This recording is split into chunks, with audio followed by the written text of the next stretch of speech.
Yeah, thank you very Sí, much. muchas gracias, Andrés, Gracias por y invitarme.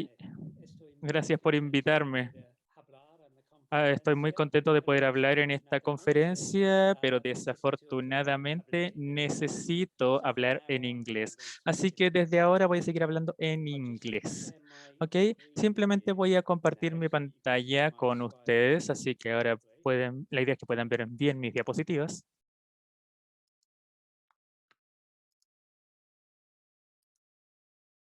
So hopefully Así que everybody can ojalá see my todo slides el mundo pueda ver and mis agree diapositivas. Ahora, por as favor, well. avísenme So si es que what no I'm going to pueden. talk about is managing Voy a hablar de emotional gestionar la distress regulación, las dificultades de in la people regulación emocional en las with personas con trastorno de estrés postraumático most complejo. Estoy seguro de que muchos van a estar familiarizados con el hecho de que las clasificaciones internacionales de las investigaciones de los trastornos en su edición 11, que habrá sido publicado, solo va a ser oficial en los países y ha introducido un diagnóstico nuevo para las personas que han sido afectados por eventos traumáticos, que se llama el trastorno de estrés postraumático complejo. La diferencia clave entre el complejo y el TEP no complejo es que en el complejo, además de haber estado expuestos a un evento muy traumático que amenaza la muerte, hay lesiones graves o hay violencia sexual, tenemos que tener los síntomas de reexperimentar, evitar también o hiperestimulación, que todos estamos bastante familiarizados con el TEPT. Pero con el TEPT complejo, adicionalmente tenemos estas alteraciones en la autoorganización. Entonces, estos son síntomas que incluyen las dificultades de regulación emocional mediante la hiperactivación, en otras palabras, estar muy estimulado emocionalmente, tener dificultades para calmarse o la desactivación, sintiéndose disociado, cortado. Todo esto se puede ver como un tipo de defensa sobre tratar con las emociones de uno mismo.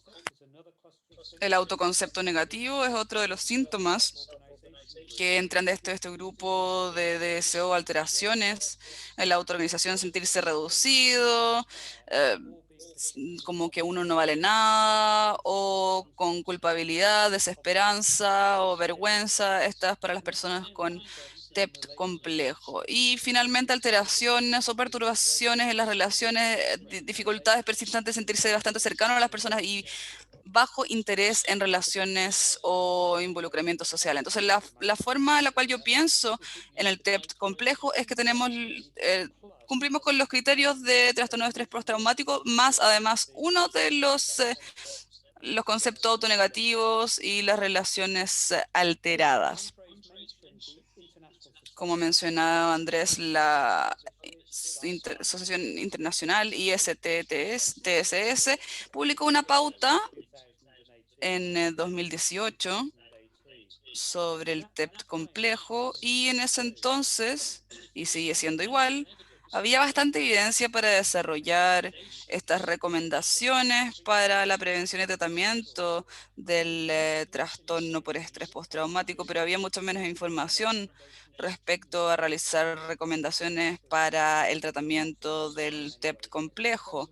No es sorprendente en muchas formas porque es un diagnóstico bastante nuevo. Hasta que surgió el IST-11 no había posibilidades de realmente diagnosticar el TEPT complejo, pero muchos de los que trabajábamos en el campo podíamos hablar de las personas con presentaciones más complejas de TEPT. Entonces lo que decidimos hacer con el IST-SS es hacer recomendaciones para el tratamiento de TEPT complejo y desarrollamos publicaciones de posición para adolescentes y para adultos. Y también obviamente para las personas que están que les gusta el campo y están interesados, sería bueno que observen estos y que vean cómo estamos actualmente, distintas actualizaciones, recomendaciones sobre tratamientos informados y basados en evidencia, y también darnos una dirección o camino al futuro. Desde 2018 ha habido bastante trabajo realizado para ver lo que podría o no podría funcionar para los tratamientos de TEPT complejo. Y respecto a la charla de hoy, tenemos las dificultades también de regulación emocional. Han habido 2 revisiones sistemáticas principales que se han desarrollado y tuve suerte de ser parte de estas. Y la primera fue esta, que fue publicada en 2020 por Peter Coventry y sus colegas. Y esto fue una revisión sistemática y que observaba el tipo de problemas que experimentaban las personas siguiendo eventos traumáticos complejos. De manera interesante, en vez de ver un diagnóstico, esto observaba la naturaleza del evento más que el diagnóstico. La otra revisión sistemática de la que voy a hablar ve más los síntomas más que la naturaleza del evento traumático. Por suerte tenemos evidencia de ambas partes para tratar de considerar esto. Esta revisión observó las intervenciones psicológicas y farmacológicas. Vieron ensayos controlados aleatorizados y no aleatorizados publicados hasta el 25 de octubre de 2019 y observaron los individuos complejos que fueron sometidos a eventos traumáticos complejos. Después vamos a hablar de esto. La reducción del síntoma de TEPT fue el resultado principal. Entonces, estos síntomas de reexperimentar la hiperestimulación, quizás un poco de configuraciones de DSM-5 de TEPT, por ejemplo, cosas como la reconsideración negativa y cosas también relacionadas a un evento traumático. 116 ensayos controlados, randomizados, aleatorizados y no aleatorizados. De estos, 94 fueron integrados en el metaanálisis.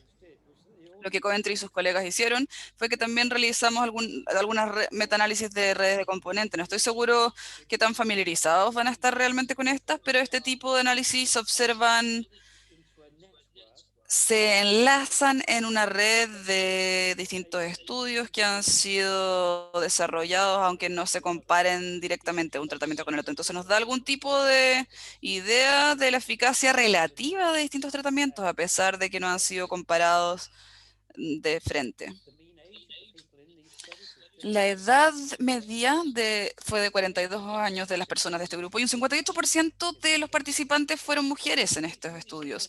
Creo que es bastante importante recordar esto y esto es real para todos los pacientes o la investigación de TEPT y de TEPT complejo, es que hay una sobrerepresentación de las personas con TEPT y TEPT complejo que están relacionados con combate militar. Entonces, la mitad de las personas involucradas en estos estudios, por lo menos, tuvieron su TEPT complejo o TEPT relacionado a traumas militares, un 13% a abuso sexual infantil. Si yo pienso en mi trabajo, en mi oficina en el Reino Unido, más de un 50% de las personas de las cuales yo veía, las cuales yo diagnostico, son TEPT complejo, donde hay, claro, un rol principal del abuso sexual infantil. Obviamente lo que tenemos que recordar es que con unas presentaciones más complejas, los individuos a menudo son expuestos a un rango de diversos eventos traumáticos que incluirían cualquier forma de abuso durante edad temprana, violencia intrafamiliar repetida, trauma militar, que sería bastante común y se acordaría que sería un evento complejo, traumático que podrían experimentar las personas y luego los que buscan asilo y los refugiados. También fueron individuos que eran expuestos a eventos TEPT más complejos, diversos, incluyendo cosas como el trauma. En los estudios que nosotros hemos realizado en el Reino Unido, hay distintos eventos traumáticos que he experimentado por las personas. En otras palabras, las personas no están presentando o asociando TEPT a un único o TEPT complejo a un único evento, sino que a diversos eventos. El seguimiento promedio fue de 11 semanas, 11,5 semanas. Tienen que recordar que esto no es un seguimiento muy largo, entonces obviamente necesitamos más investigación para determinar si es que las personas van a continuar con sus mejoras para tener por mucho más que 3 meses de haber terminado su tratamiento. Y lo otro que es interesante para mí respecto a este estudio fue que la duración de los tratamientos fue solo de 7 a 18 horas. Entonces, si uno piensa en esto, para las personas con presentaciones muy complejas, a menudo los vamos a someter a tratamientos que van a ser mucho más largos que 18 horas, pero estos ensayos controlados, aleatorizados, fueron todos los tratamientos que duraron un máximo de 18 horas. Hay 51 ensayos aleatorizados que fueron incluidos en el metaanálisis. Tienen que recordar que 116 estudios fueron incluidos inicialmente y el dato que pudo ser analizado para responder las preguntas clave que nosotros tenemos, que es respecto a si es que los tratamientos psicológicos ayudan a reducir la regulación, las dificultades de regulación emocional. Solamente un 51 estudios se pudieron incluir en estos análisis.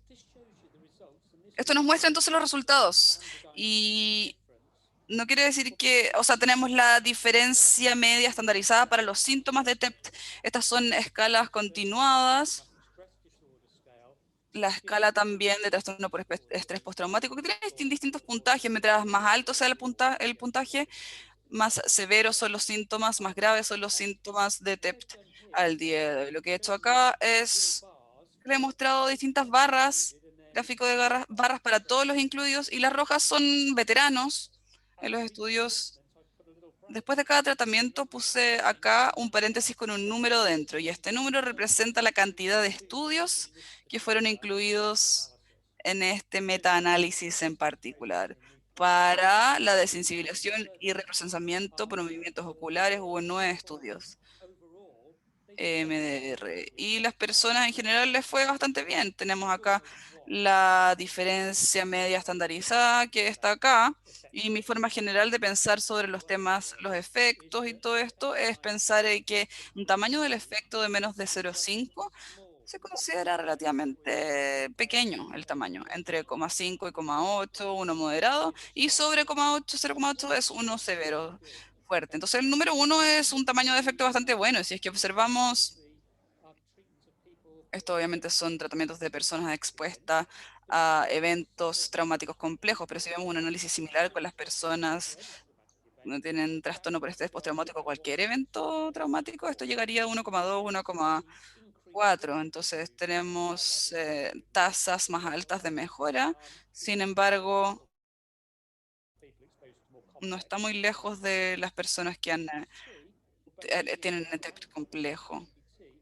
Y podemos ver acá la terapia cognitivo-conductual centrada en trauma, que es significativamente peor en los veteranos que en comparación con el resto de la población, pero tiene beneficios también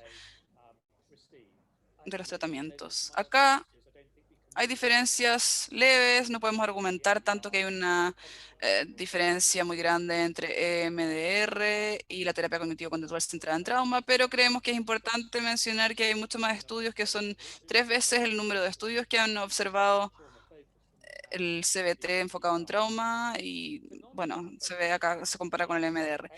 Para la terapia cognitivo-conductual no centrada en trauma, hubo estudios que se hizo en estas personas que los resultados no son muy esperanzadores. En realidad casi no hay, disculpen, no hay casi diferencia acá entre recibir una terapia cognitivo-conductual no centrada en trauma y el cuidado habitual. Entonces no podemos recomendar el CBT no trauma para esto. Lo mismo con el mindfulness. Estamos viendo una ganancia positiva, pero pequeña. Acá todos los estudios fueron realizados los veteranos y solamente se realizó 3 estudios, y ese asterisco acá representa un cambio que no es estadísticamente significativo, a pesar de que tenemos terapia acá, es verdad, pero bueno, podemos ver la posibilidad acá de la terapia interpersonal, que hay mucha más mejora, pero no hay muchos estudios. Recuerden, la confianza, la precisión de esos resultados están bastante limitada para nosotros. Entonces, Coventry et al. Realizaron este estudio que dijeron que CBT enfocado en trauma cognitivo-conductual deberían ser los tratamientos que favorecen a las personas expuestas a los eventos complejos traumáticos si es que queremos reducir sus síntomas de trastorno por estrés postraumático. Pensando en otros síntomas, si es que observamos los síntomas del TEPT, cuando agrupamos todo, por ejemplo, todas las distintas modalidades de tratamiento,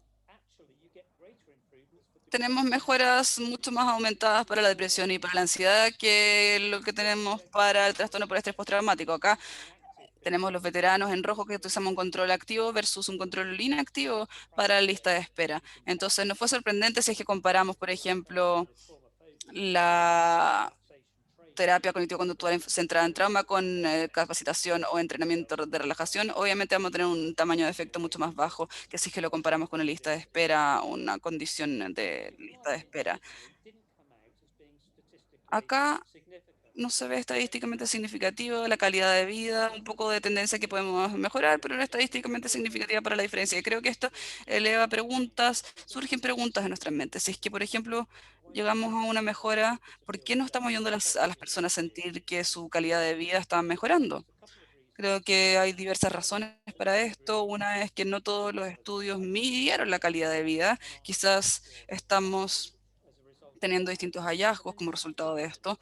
Y lo segundo es que a menudo la calidad de la vida tiene un retraso entre mejorar los síntomas a llegar a la mejora de calidad de vida. Por ejemplo, si yo estoy deprimido y no estoy trabajando como resultado de mi depresión y pierdo mi depresión y creo que voy a poder trabajar, creo que vamos a establecer acá antes de sentir los beneficios de trabajar nuevamente. Solo para darles un poco de perspectiva en estas revisiones sistemáticas, tanto los estupefacientes antipsicóticos y la prazosina también mostraron buenos beneficios y esto es lo que para los síntomas de TEPT.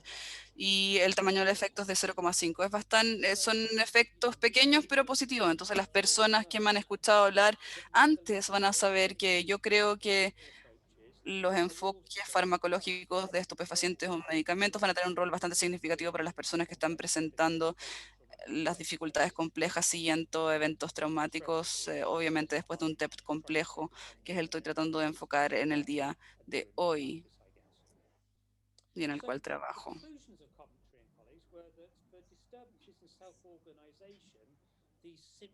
Estos síntomas son peculiares al trastorno de estrés postraumático complejo. La terapia cognitiva conductual es el más efectivo para la autopercepción negativa.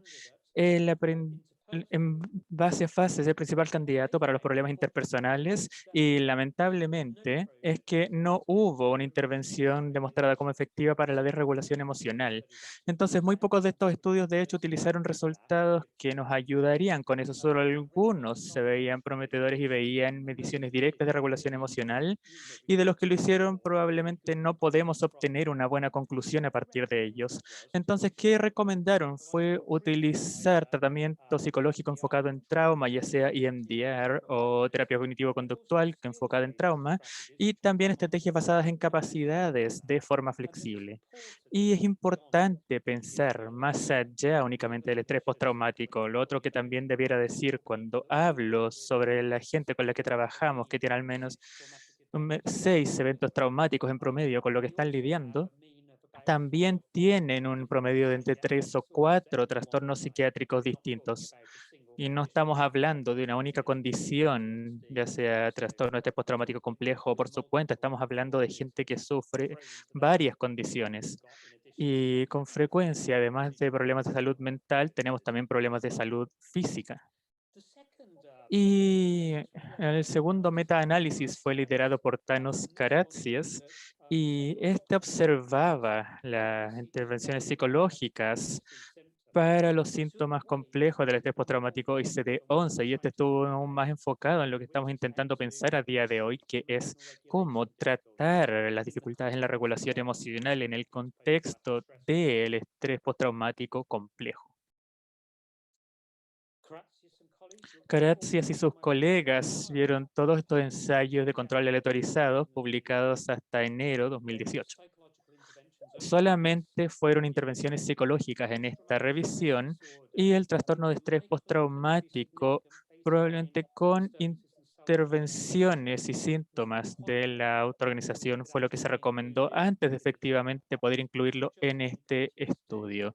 Así que simplemente tener estrés postraumático te excluía, aun si hubieras estado expuesto a un trauma muy complejo. De la misma forma, si estabas expuesto a un trauma más simple, por ejemplo, digamos un accidente de tránsito, si describías una autopercepción negativa, dificultades en la regulación emocional o en las relaciones interpersonales, se te incluiría día en este metaanálisis. Entonces, hubo 51 ensayos aleatorizados incluidos en este trabajo. Hay una superposición con el ensayo de Coventry, pero también hay varios estudios que no se incluyeron en el metaanálisis de Coventry. ¿Y qué hicieron Thanos Karatsia y sus colegas? Fue que observaron efectivamente las reducciones en el estrés postraumático y en la regulación como sus resultados primarios. Así que nuevamente este es un gráfico de barras que muestra la mejora y observa la mejora en distintos tipos de síntomas de acuerdo así. Veía, era una persona sometida a terapia enfocada en trauma, cognitivo-conductual, de intervenciones expuestos únicamente intervenciones de exposición, por ejemplo, pensando en técnicas muy similares al manual de exposición prolongada, ese tipo de tratamiento, sin ningún enfoque real en técnicas conductivas para ayudar a paliar los síntomas. Y luego el tercer grupo sería efectivamente el reprocesamiento, lo que tenemos en gris. Así que aquí nuevamente podemos ver que para la terapia cognitivo-conductual con un enfoque en trauma, hubo muchos más estudios, 27 estudios que observaban los síntomas del estrés postraumático, 6 únicamente de exposición y 4 para EMDR. Entonces, la confianza en nuestros resultados, en los resultados que tenemos para la terapia cognitivo-conductual, es mucho mayor que la que tenemos para únicamente la exposición o EMDR. Ahora, lo interesante en este caso es que consideramos realmente la terapia cognitivo-conductual y la exposición, que parecen tener un poco mejores resultados que EMDR en general cuando se trata de reducir el trastorno de estrés postraumático y sus síntomas. Y claramente hay una buena mejoría para estos tres casos. Cuando hablamos de las alteraciones en las relaciones, lo interesante aquí es que EMDR parece arrojar mejores resultados que la terapia cognitivo-conductual y la exposición en los intervalos de confianza para decir que no había tanta diferencia. Y en la desregulación emocional únicamente hubo un estudio para MDR y fue un muy buen resultado y solo hubo 3 estudios que veían efectivamente esta desregulación para la terapia cognitivo-conductual. Entonces, un mensaje que podemos sacar de todo esto es que cuando se trata de ver la evidencia para esto, no hay mucha, hay pocos estudios de control aleatorizados, incluso menos que ven esta desregulación afectiva.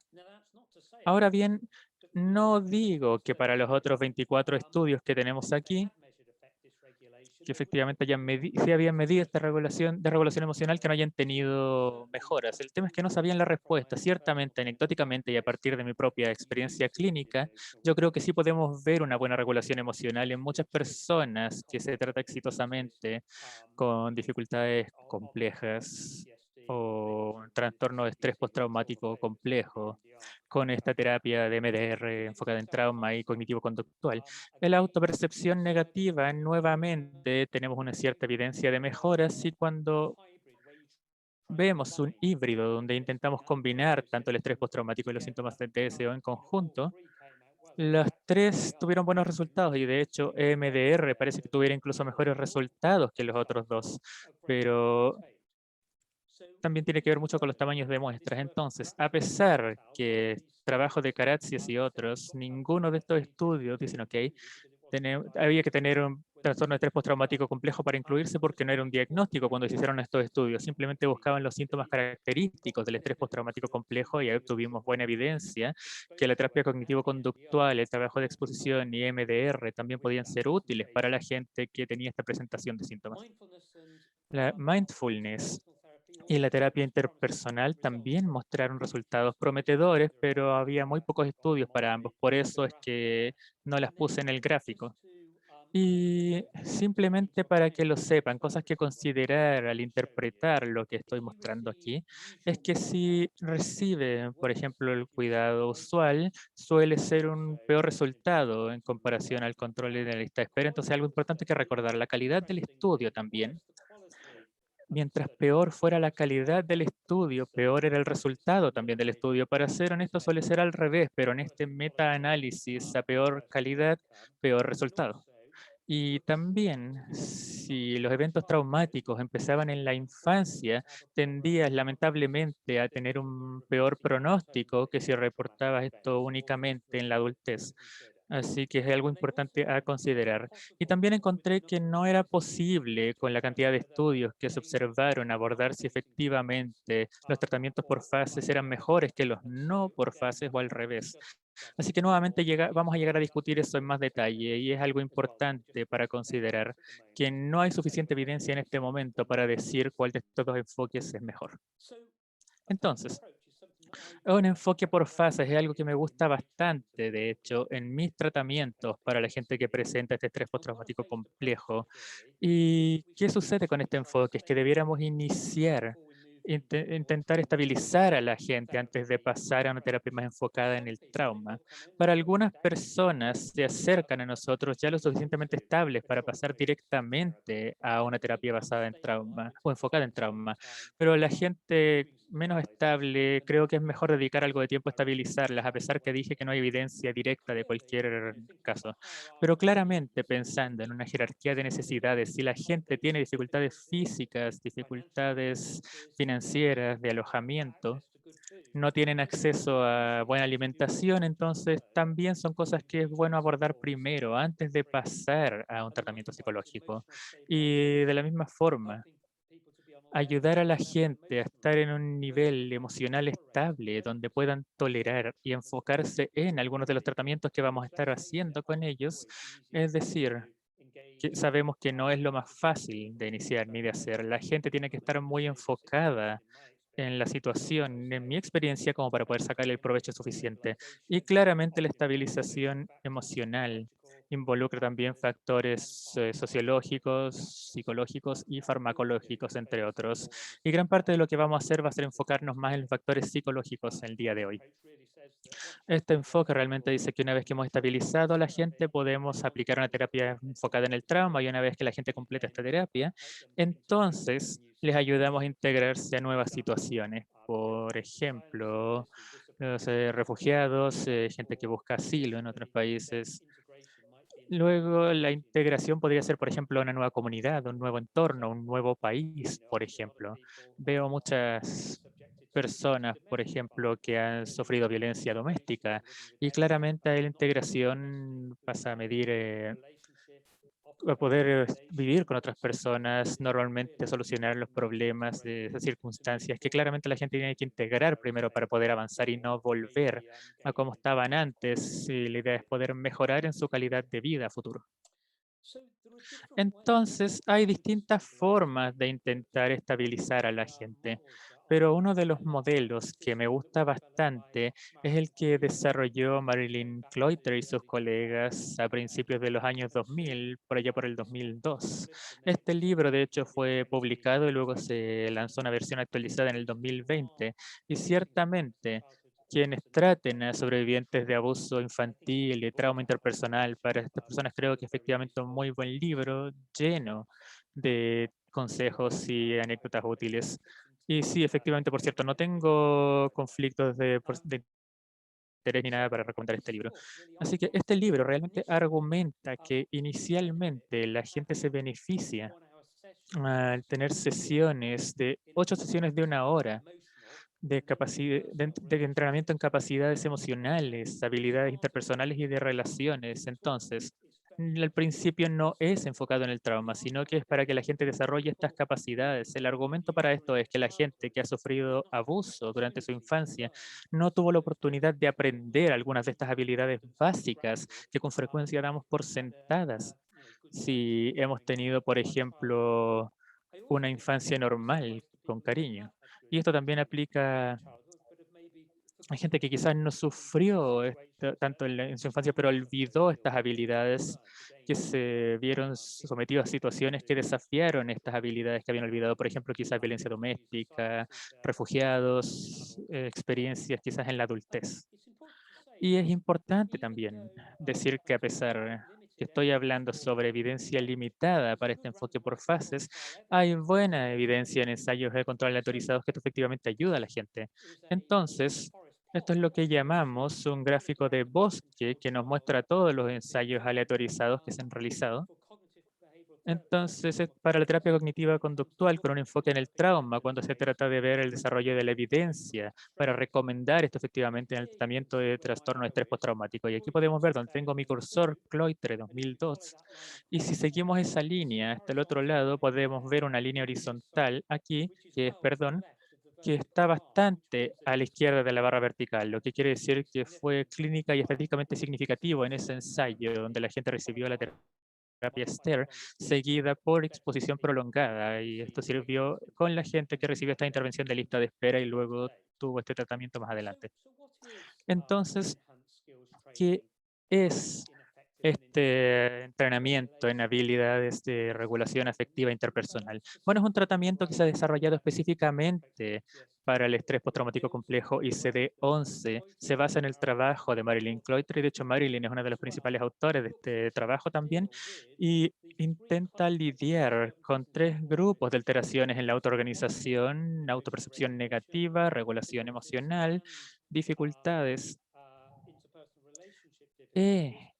dificultades en relaciones interpersonales, así como síntomas de estrés postraumático. Es una sesión inicial de 1 hora, seguida por 6 sesiones para cada uno de estos 4 distintos clústeres de síntomas que mencioné. Estrés postraumático, 6 sesiones, y luego los otros 3 clústeres de DSO son 6 sesiones.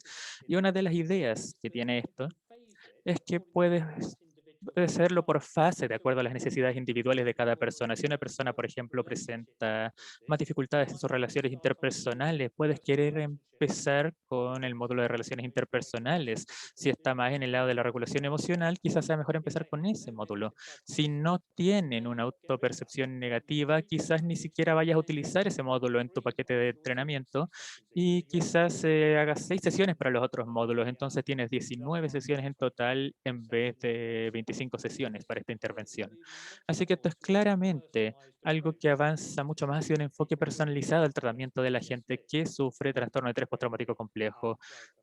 Creemos que esto es bastante avanzado. Entonces, esta regulación interpersonal y el entrenamiento afectivo se deriva de la terapia conductual, pero también de la terapia conductual, de la DBT. Y para quienes están familiarizados con estas terapias para los trastornos de la personalidad, reconocerán algunos de los componentes al revisar el módulo STAIR. La idea es crear o desarrollar una conciencia emocional para poder regular estas emociones, y también aprender cómo los patrones adquiridos en las relaciones tempranas continúan guiando nuestras relaciones actuales, y cómo utilizar las habilidades de regulación emocional en nuestras relaciones. Entonces, a partir de eso, es aparente que creemos que la regulación temporal y experimentar buenas relaciones interpersonales son 2 temas bastante interrelacionados que van casi de la mano. Entonces, con este entrenamiento de habilidades, lo que estamos intentando hacer es ayudar a la gente a etiquetar, identificar sus sentimientos, manejar sus emociones, poder tolerar el sufrimiento, la angustia un poco más. Claramente es un tema importante para la gente con estrés postraumático complejo, con dificultades en la regulación emocional. Es tolerar el estrés, el sufrimiento. Es difícil, incluso un problema menor puede llevar a una reacción catastrófica, y es muy difícil de controlar, aceptar los sentimientos por lo que son. Todos y todas tenemos sentimientos que aceptamos, y de hecho poder contener a veces esos sentimientos y manejar nuestras emociones es parte de lo que nos hace humanos. Y también identificar esquemas interpersonales basados en traumas, ver por qué, por ejemplo, quizás podrías reaccionar ante la gente en posiciones de autoridad, por ejemplo, de una forma en particular, al recordar cómo reaccionas con esta persona, quizás, por ejemplo, que abusó de ti cuando eras en tu infancia. Y estos juegos de roles también, de poder, control y flexibilidad, son un factor clave. Entonces, algo bastante importante en lo que de hecho he participado en los últimos años ha sido trabajar efectivamente con colegas en la Universidad de Talca y desarrollar una terapia cognitiva conductual con un enfoque traumático para el tratamiento del trastorno de estrés postraumático.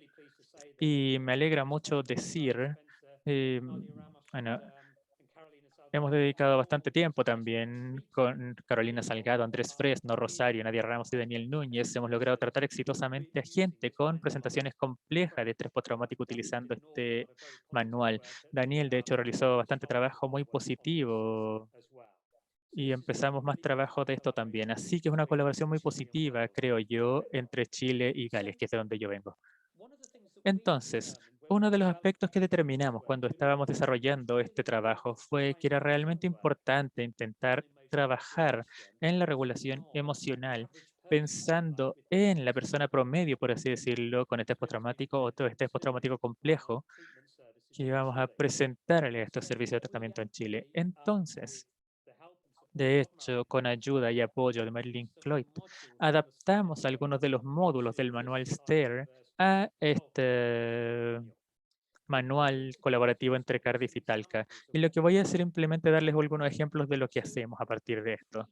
Entonces, la experiencia de las emociones en 3 canales, algo que intentamos transmitirle a la gente. Si pensamos en nuestras emociones como una experiencia corporal, experiencia del pensamiento y de la conducta, un escenario puede ser el siguiente. Estás en una fila, por ejemplo, para comprar algo y alguien se cola en la fila. ¿Cómo te hace sentir? Quizás te sientas muy tenso, quizás aprietes los puños, quizás te cueste respirar y tu ritmo cardíaco se acelera. Y quizás piense, ¿quién se cree que es? Es injusto. ¿Cree que la voy a dejar salirse con la suya? Y tu comportamiento puede ser quizás gritarle, decirle que se vaya atrás en la fila, no hacer nada o rumiar sobre esta situación.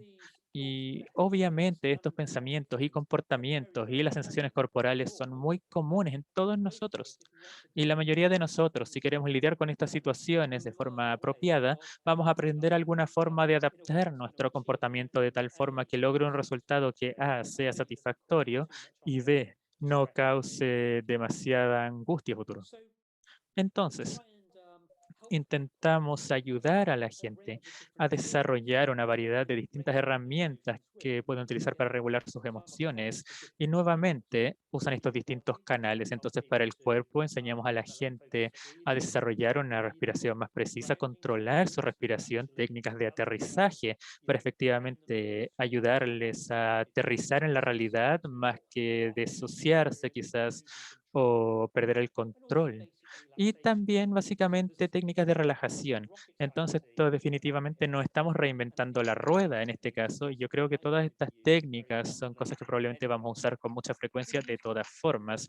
Utilizamos técnicas cognitivas bastante estándares para refutar algunos de estos patrones distorsionados del pensamiento. Por ejemplo, técnica basada en evidencias, ver qué es lo que piensas, cuáles son otros pensamientos que tienes. Intentamos ayudar a la gente a alejarse de estos pensamientos poco malsanos e imágenes positivas para ayudarles a sentirse un poco más en calma al experimentar estas sensaciones. Quizás actuar un poco de una forma más precisa y también declaraciones sobre uno mismo positivas, cambio, exploración emocional, técnicas tipo mindfulness para ayudarles en este caso a dejar que estos pensamientos fluyan más que nuevamente preocuparse con ellos y tener que actuar en respecto de inmediato. Y ojalá podamos trabajar con la gente para ayudarles a desarrollar comportamientos alternativos, por ejemplo, relajarse, tomarse un descanso, actividades alternativas, quizás pensar en una acción distinta a la que están pensando ejecutar y quizás buscar apoyo de otras personas. Pensemos en emociones como mensajeros, que es un componente clave en el lidiar o afrontar estas dificultades de regulación emocional. Tener un propósito, pensar en las emociones, un propósito para mantenernos seguros, para ayudarnos a guiar nuestras decisiones y acciones, para decirnos quiénes somos, por ejemplo, a mí me gusta esto, no me gusta esto, permitirnos comunicarnos de manera eficaz con los otros, si es que nos sentimos con rabia, con pena, tristes, darnos una señal de las acciones que podríamos tomar, pero esperamos tener una forma ajustada de articular todas estas emociones hacia las otras personas. Las emociones negativas, sensaciones negativas pueden ser útiles. La depresión puede ayudar y motivarnos a cambiar un área de nuestras vidas. Las personas se pueden deprimir mucho en una relación y permanecer en ella, que no va a ir a ninguna parte y esto lo puede hacer durante años y actuando de manera bien pensada y extraerse de esta relación puede ayudar a las personas a continuar con una mejor manera de su vida que si se hubiesen quedado en la relación. También se puede utilizar para apoyar la conducta, por ejemplo, tratar a otros de manera amigable, vivir de manera más saludable. Todas estas sensaciones, emociones pueden ser buenas para la culpa, por ejemplo, que pueden ser bastante útiles en medir nuestros impulsos para hacer ciertas cosas. Utilizamos este automonitoreo de los sentimientos, que creo que bastantes de ustedes lo conocen con los otros trabajos que leen y realizan. Por ejemplo, con el ejemplo que les acabo de dar, un paciente quizás se siente triste, reportó 7 de 10 en cuanto a la intensidad porque un hombre se coló en la fila, se fue adelante. Los pensamientos son, las personas me dan por sentado y, claro, una respuesta puede ser gritarle al hombre y me fui de la tienda. Es una forma de responder la situación, quizás uno puede ajustarlo y pensarlo por unos segundos y decir, bueno, tienes que tratar o afrontar haberle gritado a esta persona y ve, quizás ni siquiera no fuiste a buscar la leche, que es la que fuiste a buscar a la tienda, entonces no es una solución más constructiva. Entonces lo que hacemos nosotros es practicar con el individuo formas de desafiar esta forma de pensar y poder tener una respuesta diferente, como por ejemplo pedirle al señor de manera educada que se vaya en la parte de atrás de la fila y ver a qué nos lleva esto. Y a menudo durante la terapia practicamos este juego de roles. Por ejemplo, yo le pregunto a los pacientes, les pido que me muestren lo que sucedió y yo hubiese sido el hombre, por ejemplo, que se coló. Y le digo al paciente que después sea el hombre que se mete en la fila y invertimos roles. Y así ayudamos al individuo a entender distintos tipos de conductas para modelar sus propias conductas. Muchas personas con trastorno de estrés postraumático complejo tienen dificultades nombrando sus sensaciones, sentimientos y emociones. Tienen dificultades pensando de formas, por ejemplo, vergüenzas, sentirse humillado, desesperación, cosas como esta rueda de los sentimientos, sensaciones. Es como un diccionario para ellos. Léxico con distintas palabras que las personas pueden utilizar y observar y pensar, bueno, esto se relaciona conmigo, con mi caso, y esto ayuda a las personas a reconocer más los sentimientos en ellos. Quizás cosas que no reconocen por lo general o cosas de las cuales no habían pensado. También intentamos ayudar a identificar y cambiar los pensamientos negativos. Y yo no voy a ver todo esto, no se los voy a leer todos, pero estoy consciente con el tiempo. Pero les damos a las personas estas hojas con estos pensamientos negativos comunes, por ejemplo, soy una falla, nadie me quiere, el mundo no es seguro. Y con este papel que tienen o esta versión digital, las personas pueden ver que no están solos e intentan utilizar y fomentamos a las personas a utilizar estos pensamientos, a validar la forma en la cual ellos se sienten, para normalizarlos también, para identificar algunos patrones en los cuales están ahondando. Y mediante eso podemos identificar los pensamientos que podrían ser desafiados quizás en cuanto a nuestro trabajo cognitivo con el individuo, para ayudarlos a cambiar la forma en la que piensan y sentirse menos angustiado con las cosas. Hay que usar cosas como, por ejemplo, la imagen positiva, que puede ser una muy buena forma de ayudar a las personas a ajustar las formas negativas de pensar y ajustarse a formas más positivas de pensar. Le damos a las personas distintas hojas de trabajo y hablamos con ellos de las distintas técnicas que pueden ser útiles. Estas hojas que entregamos, bueno, otras que tenemos son de autodeclaraciones, autoafirmaciones positivas. Por ejemplo, la excelencia no requiere perfección. No tengo que decir a las personas que escriban esto en una hoja y después lo pongan en el refrigerador para que cuando abren la puerta del refrigerador todas las mañanas se den cuenta que es normal cometer errores y tiene que ver con ser humano, y ser excelente no requiere la perfección, y eso va a ayudar a una persona a desarrollar su pensamiento de una mejor forma y desafiar su pensamiento. Por eso entregaríamos este tipo de papeles. Estoy llegando al final de mi presentación. Bueno, acá tenemos otra hoja de evitar el uso de sustancias, de las apuestas, comer en exceso, todas estas cosas sobre conductas. Pueden ser memorias bastante útiles, recordatorios útiles para las personas con dificultades de regulación. Para resumir, yo digo que siempre recomendaría que alguien con TEPT complejo hiciera una evaluación biopsicosocial completa. Creo que una buena evaluación es vital, crítico para todas las personas, pero mientras más complejo, más importante es. Los tratamientos a menudo involucran una diversidad más amplia de intervenciones. Una forma de la condición más simple requiere una duración de 16, 24 sesiones, un enfoque personalizado, cuidado personalizado, y estoy seguro que los colegas nos van a poder contar sobre las experiencias con personas y cómo ellos de manera útil han cambiado los hábitos para personalizar los tratamientos hacia un individuo, utilizando no solamente técnicas que tenemos en nuestros manuales, pero ir fuera de los manuales también, yendo fuera de ellos. Es muy importante involucrar a distintas agencias y a multidisciplinas también, y coproducir un plan de manejo de gestión con el individuo para que la persona con TEPT complejo sea parte de desarrollar su plan de manejo para ellos, y creo que eso va a tener un mayor éxito. Entonces, este enfoque por fases del que hablamos, eso se debate aún, pero se necesita más trabajo para determinar si es que se requiere o no. Quiero darle las gracias al grupo de investigación con el cual yo trabajo cercanamente, y muchas gracias a ustedes por prestar atención.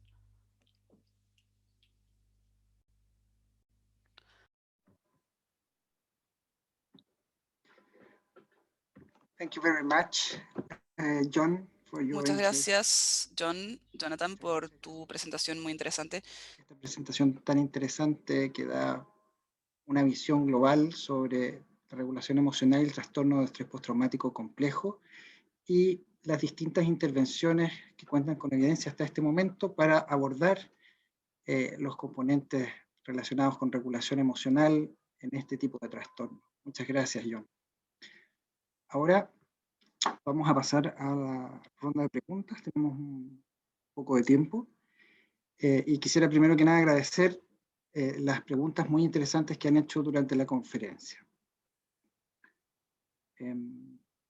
La primera pregunta que quiero realizar es relacionada con la situación de pandemia, ¿sí? Y Cibeles pregunta si durante la situación de pandemia ha habido un aumento del trastorno de estrés postraumático en el personal de salud, en los profesionales que trabajan en salud, en el sistema de salud. Yes, the answer is definitely yes to Sí, that. la respuesta es sí a eso. Si observamos la población global, los estudios de población global que han salido bastante ahora, pero como un pero tengo que decir que para muchos es muy difícil argumentar que son ampliamente representativos de la población que están estudiando, así que creo que probablemente tenemos sobreestimaciones que están entrando como cifras actualmente. Pero los mejores estudios están mostrando y arrojando que un aumento de un 10 o un 15% de las tasas generales de TEPT entre la población ha aumentado la pandemia, pero con aumentos, incluso mayores aumentos con personas que han pasado por eventos traumáticos. Han habido algunos estudios sobre trabajadores del área de la salud que han mostrado tasas de prevalencia entre 20 a un 30% respecto a la pandemia para esos directamente involucrados en la pandemia. Y un estudio recientemente publicado en el Reino Unido mostró que de esos individuos trabajando en cuidado crítico, la primera línea, por así decirlo, del tratamiento de salud por las personas afectadas por la pandemia, y ven a muchas personas fallecer, entonces las tasas se han aumentado un 40% de TEPT para ese tipo de experiencia. Creo que tenemos que esperar un poco más para descifrar exactamente cuál es el porcentaje de esto, de tratamiento, pero sí he visto bastante personal que está con las tasas aumentadas de TEPT. La siguiente pregunta se refiere a el abordaje de la comorbilidad, ¿sí? Respecto a la regulación emocional y las intervenciones terapéuticas. ¿Cómo debe abordarse la comorbilidad en tratamientos de trastorno de estrés postraumático simple o complejo? ¿Se debe abordar en paralelo, antes o después? Yeah, Sí. Bueno, para la comorbilidad creo que, bueno, eso es un problema acá. Creo que el individuo que tiene TEPT complejo con otra condición, y como yo dije, eso es común, eso es la norma, lo normal. Yo siempre, mi juicio es siempre observar cuál es el problema primordial que tiene ese individuo y luego trato eso primero, claramente con bastantes condiciones. Tenemos el TEPT complejo, depresión, uso de sustancias, trastornos, lo que sean, y luego tratamos de lograr un nivel de estabilización que va a ser muy importante, sin importar el diagnóstico. Uno podría tener, por ejemplo, un enfoque de transdiagnóstico para esto, pero si es que alguien no tiene estabilización, sea cual sea la condición, yo me enfocaría obviamente en estabilizarlos primero. Y si, por ejemplo, si alguien tiene un trastorno de uso de sustancias que está fuera de control, yo probablemente trataría de ayudarlos a reducir esto, el uso de sustancias o al menos controlarlo antes de comenzar con trabajo más centrado en trauma para el TEPT. Entonces yo creo que esta pregunta subyace y habla de la importancia de una buena evaluación y luego personalizar el tratamiento respecto a las necesidades del individuo. Es importante. Otra pregunta tenía que ver con, en tu opinión, ¿cuál es la relación entre pacientes que tienen trastorno de estrés postraumático complejo y las características de la familia? ¿Sí? ¿Existe alguna relación entre estos pacientes y familias multiproblemáticas? Yes, I mean, Sí, definitely. definitivamente. Por ejemplo, cuando hablamos del trastorno por estrés postraumático, a menudo pensamos en eventos traumáticos que involucran lesiones graves, violencia sexual o muerte, que son altamente traumáticos, obviamente, pero cuando yo veo a las personas, algunas de las personas que son las más difíciles de tratar y tienen los mayores problemas son las personas que han tenido So, distintas rechazo emocional durante la infancia, que creo que esto tiene un impacto masivo en las personas y a menudo ellos son los individuos clave que yo creo que se necesita harta capacitación de habilidades porque tienen una información muy limitada para aprender las habilidades básicas respecto a la regulación de emociones, respecto también a relacionarse con otras personas. A menudo tienen un autoconcepto muy negativo, entonces todos estos modelos respecto a la estabilización, etcétera, organización, surgen claramente. Yo también creo si es que estamos en un entorno donde tenemos una relación con alguien que es negativo continuamente, creo que vemos esto con las personas que tienen padres, que tal vez en su adultez, tenemos adultos de 50 años que están influenciados por sus padres de una forma negativa. Y creo que es muy importante que la terapia aborde esto, intente abordarlo y intente abordar alguna de las dinámicas dentro de las relaciones para ser eficaces. Entonces es una muy buena pregunta y yo pensaría que es algo muy importante de abordar, sí, estaría de acuerdo.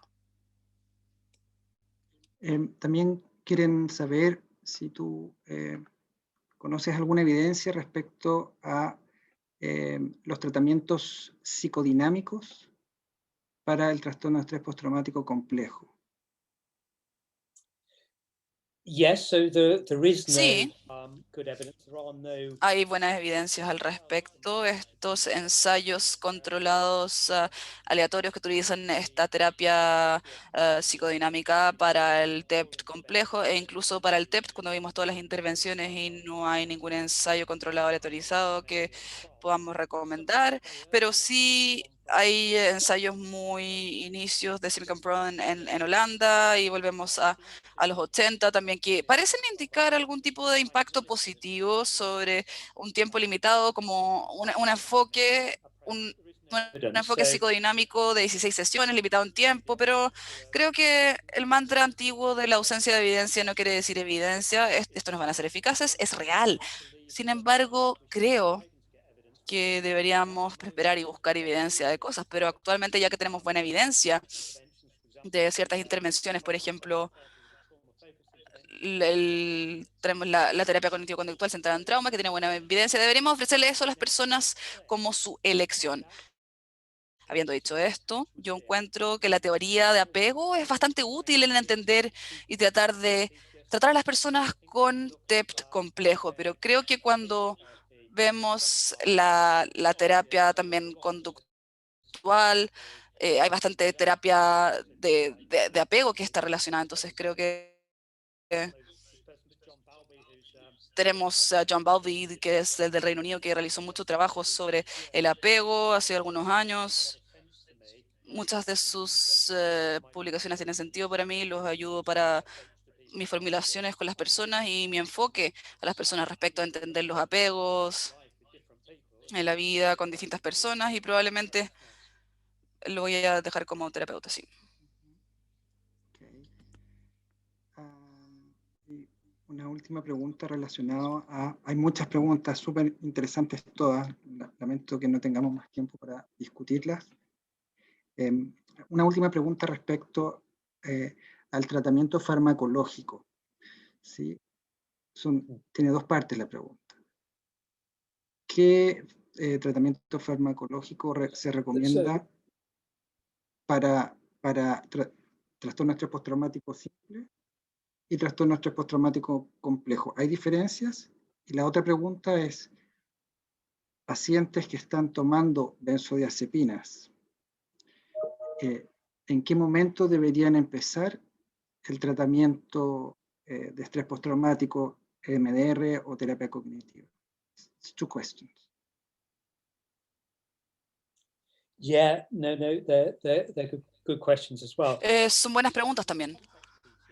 Ahora, con trastorno por estrés postraumático complejo, tenemos base de evidencia, no tenemos, entonces tenemos que tomar decisiones informadas. Y yo creo que utilizar la evidencia para el TEPT en sí solo es un buen punto de inicio, porque eso va a informar lo que vamos a hacer para las personas con dificultades más complejas. Y no olviden que bastante de las investigaciones que se ha hecho para tratamiento farmacológico de TEPT ha sido tratado para las personas con eventos bastante complejos también de TEPT, que muchos quizás deben haber tenido un TEPT complejo, quizás cuando hubiesen iniciado el tratamiento. Entonces, la primera línea de tratamiento, los inhibidores de serotonina selectivo, sertralina, respecto con noradrenalina, los inhibidores, venlafaxina, es buena evidencia que pueden reducir síntomas de TEPT en las personas y yo tiendo a utilizar esto para las personas tanto con TEPT, con trastorno de estrés postraumático complejo y no complejo. Mi segunda línea de tratamiento, bueno, venlafaxina segundo, pero mi segundo o tercero sería agregar estupefacientes más comunes, medicamentos más comunes que es más probable para personas con TEPT. Hay buena evidencia para algunos medicamentos antipsicóticos. En personal, yo utilizo quetiapine porque tienen menos efectos secundarios que otros medicamentos con base de epidemia como risperidone. Pero eso sería... Bueno, y también la proxicina, que es un antipsicótico que bloquea y reduce los niveles de noradrenalina en el sistema. Ese es otro medicamento que uso en conjunto con uno de los SSRIs, pero creo que ayuda a las personas a calmar a las personas un poco. Creo que estos medicamentos que acabo de mencionar son los principales que yo estoy utilizando para las personas con TEPT y con TEPT complejo. Con trastorno de estrés postraumático complejo, si hay mucha hiperestimulación, yo sugiero que las personas tienen que tener un tipo de calmación también. Y trazodone también es un medicamento que podría utilizar en dosis pequeña para ayudar a las personas a dormir, con las dificultades para dormir. Para continuar, respecto a la pregunta sobre las benzodiazepinas, yo trato de evitar la prescripción de benzodiazepinas porque han habido bastantes preocupaciones sobre las benzodiazepinas, la dependencia, la intolerancia de ellas, de manera interesante para que todos sepan. Hay un bueno, esto fue el otro día, un grupo de trabajo con la Asociación de Psiquiatría Americana, argumentando que hemos ido muy en contra de las benzodiazepinas y eso, el uso controlado puede ser bastante útil para algunas personas. Habiendo dicho esto, yo tiendo a evitarlas, pero si alguien está tomando benzodiazepina y la está utilizando por bastante tiempo, va a ser muy difícil reducir y quitarle la benzodiazepina. Entonces, lo que yo haría sería no prescribirle tanto, pero mientras siento que estén estables en su benzodiazepina y no con una adicción, yo haría tratamiento psicológico mientras alguien está en esto, más que realmente tratando de quitarles la benzodiazepina. El argumento es que si es que tratamos a alguien que ya está tomando benzodiazepina, los estamos tratando en una condición, si es que están o no en benzodiazepina, entonces no sabemos qué es lo que va a suceder cuando dejen de utilizarlo, los síntomas pueden volver, pero ese es un riesgo cuando también le quitamos cualquier medicamento a una persona. Muchas gracias a todos los participantes, a todas las muy interesantes preguntas. Algunas de ellas las vamos a contestar por chat, sobre todo las relacionadas con el manual. Hay varias preguntas relacionadas con eso. Muchas gracias, John, por esta presentación y por tus claras respuestas a las preguntas. Y los invitamos a poder conectarse a la siguiente conferencia. Muchas gracias a todos y a todas. Thank you, gracias. Muchas gracias.